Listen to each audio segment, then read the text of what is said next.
My question is for Robert. You produced Peter Gabriel's second album, which is my favorite of his, and I was just wondering if you had any anecdotes from producing Yes, it. lots and lots and lots. I think it's widely considered that my production on Peter's second album, which had the same title as his first and third, my production is a failure. I think that's a general consensus. Thank you for that gasping and clasping of your breasts, sir. All right. May I say I also consider the production on his first album sucked. Yeah. Now, I will give... All right, here we are. I will now tell you an actual story from the recording of the first Peter Gabriel solo album, which is where I met Tony Levin. It was in Toronto, I believe in October 1976. And there are very simple differentiation, two approaches to producing. There's more, but one is where the record producer undertakes to the record company that they will deliver an album by this artist even if the artist is not on it. This is where the producer is the chief of police for the record company. The other approach is where the role of the producer is there to translate the artist and their music and who and what they are, to translate that onto record. I would put myself in the second category, and an example of that is the Roaches, where I was very concerned that men would not come in and tell these three women how they should be women on their first record. So, Peter Gabriel won. They're in the studio. Peter is behind a piano, and he has a suggestion to make on one of his songs. So, I have a suggestion. Producer, wrong! That is a true story you will not hear from many.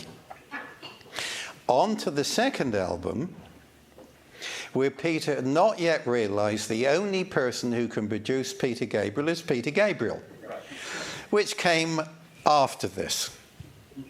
So my aim with Peter was to find a way of freeing his inner voice from Peter's overseeing what he did.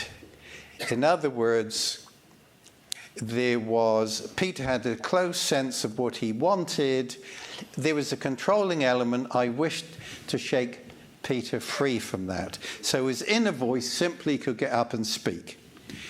And there is only one example of my work with Peter that succeeded. And it was not on Peter Gabriel 2. It was Here Comes the Flood on Exposure.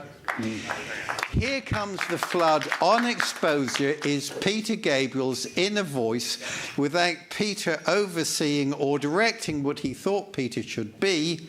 I said, Peter, go and record it. And Peter went to another room in the studio complex, sat down in one take, sang Here Comes the Flood. That was the authentic voice of Peter Gabriel. But I'm not sure we quite got that on Peter Gabriel 2, which was somewhere in between the two. Peter Gabriel is one of the bona fide good guys in the industry, and it is my privilege and honor to have worked with him on 3 of his albums. I adore Here Comes the Flood on Exposure. You're right, it's one of those moments when the heavens open, and every time you listen to it, it just arrives again. It's timeless and wonderful. Yep. I can tell you a story you won't hear from anyone else, if you'd like me to. Yes. It was on Peter Gabriel 3, which I played on as a guitarist. And I was in the studio when Kate Bush sung Je son frontier. And she nailed it pretty well straight away. There, electricity crackling. And I said to Steve Lillywhite, why are you getting Kate to keep singing this? She's nailed it. And in an autobiography of Steve Lillywhite, which I came across fairly recently, Steve Lillywhite refers to this as a turning point in his life, because Fripp had come in as a guitarist and had been demoted from being the producer.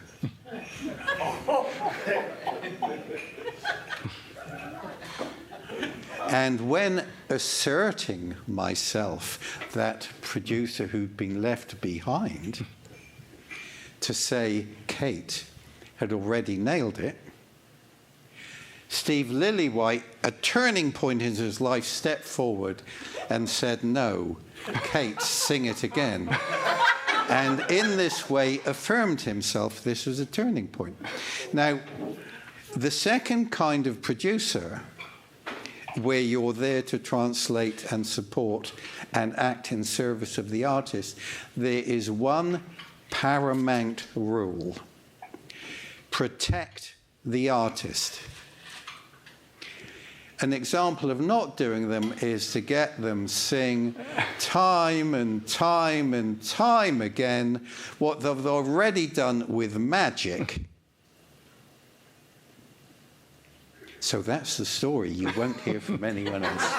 Well, thank you, guys. Thank you.